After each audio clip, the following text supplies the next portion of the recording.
What if an alien landed on Earth and said, "This rock is 5 blorps long"? Sounds strange, right? But that's exactly what the world would look like without a common way to measure things. Hi everyone, and welcome. Today, we're starting our journey into the world of observation, measurement, and unit systems, the very foundations of physics. Ready? Let's begin. Physics begins with curiosity. We look at the world, ask questions, make observations, and then measure what we see. Through measurement, we turn wonder into numbers and numbers into understanding. That's how we build the language of physics. You already use this language every day when you buy a liter of milk or check how many seconds have passed on your watch. In other sciences, physics relies on experimental observation and quantitative measurement, reliable numbers that everyone can trust. First, we measure quantities through experiments. Then, we look for patterns and relationships, often expressed through mathematical equations. Mathematics is the bridge between imagination and reality. It connects theory with experiment. But is this bridge always perfect? Of course not. When experiments disagree with a theory, science says something's wrong. Then the theory is revised or sometimes rebuilt from scratch. Take Newton's laws of motion. For centuries, they perfectly describe the world around us. But as objects approached the speed of light, something didn't fit. That's when Einstein stepped in. His special theory of relativity didn't replace Newton completely. It expanded it. At low speeds, Newton still works. At high speeds, Einstein takes over. This teaches us something powerful. Sometimes new discoveries strengthen old ideas, and sometimes they completely transform them. Before 1900, classical physics, mechanics, thermodynamics, optics, and electromagnetism could explain almost everything. But then came phenomena it couldn't handle. Relativity reshaped our ideas of space, time, and energy. Quantum mechanics opened a window into the subatomic world, giving rise to technologies like lasers, computers, and smartphones. And at the heart of it all lies one simple thing: measurement. Measurement is the process of comparing an unknown quantity with a known standard of the same kind. For example, measuring a table's length in meters. But here's the key. That meter must mean the same thing for everyone, everywhere, at all times. If each country defined 1 meter differently, science, and even daily life would collapse into chaos. When we talk about measurement, two key ideas come up: base quantities and derived quantities. Base quantities are measured directly.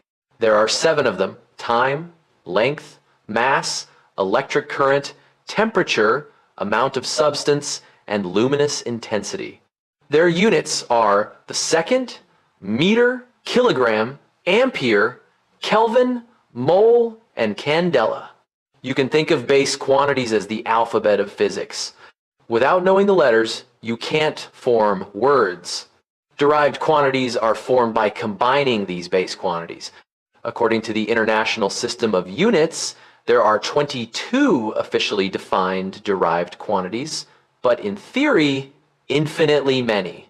Examples include speed, acceleration, energy, area, volume, force, and pressure. They are the words built from the alphabet of physics. Among them are 2 special ones: plane angle and solid angle. These are dimensionless. For example, a plane angle is arc length divided by radius. Both are measured in meters, so the units cancel out, leaving just a number. Dimensionless doesn't mean no base units were used. It means the units cancel each other out. Now, measuring something isn't always perfect. No measurement is absolutely exact. 2 main ideas describe how good a measurement is: accuracy and precision. Accuracy tells us how close our measurement is to the true value. Precision tells us how consistent repeated measurements are, even if they're not accurate. To express how reliable a number is, we use significant figures, the digits that carry meaning in a measurement, the digits we're confident about, plus the first uncertain one. For example, if a ruler measures 12.3 centimeters, that 3 is uncertain, but it still counts. When multiplying or dividing numbers, the final answer should have as many significant figures as the least precise number used. Why does this matter? Because physics is not just about getting a number, it's about getting a trustworthy number. Every measurement has some degree of error or uncertainty. We usually classify them as systematic error, consistent biases like a miscalibrated instrument or parallax error, and random error, unpredictable variations from small fluctuations in measurement or environment. Scientists minimize these errors by repeating experiments, averaging results, and using well-calibrated instruments. The uncertainty in a result is often expressed as a range. For example, L equals 10.2 plus or minus 0.1 centimeters. This means the true value is likely between 10.1 and 10.3 centimeters. Don't forget, understanding uncertainty isn't a weakness. It's honesty in science. Now, one last powerful tool in measurement: dimensional analysis. It's a method to check whether an equation makes physical sense. Every physical quantity has dimensions, such as length, L, mass, m, time, t, and so on. For example, speed equals distance divided by time, which gives the dimension length per time. If both sides of an equation don't have the same dimensions, something is wrong. Dimensional analysis also helps us derive new relationships and convert between unit systems. It's like a built-in error detector in physics. So today, we explored the very first step of physics, understanding what it means to measure something. Measurement is more than just comparing numbers.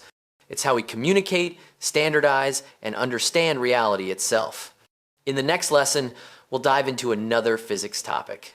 If you enjoyed this video, don't forget to like, subscribe, and turn on notifications so you don't miss the next step in our journey through the universe.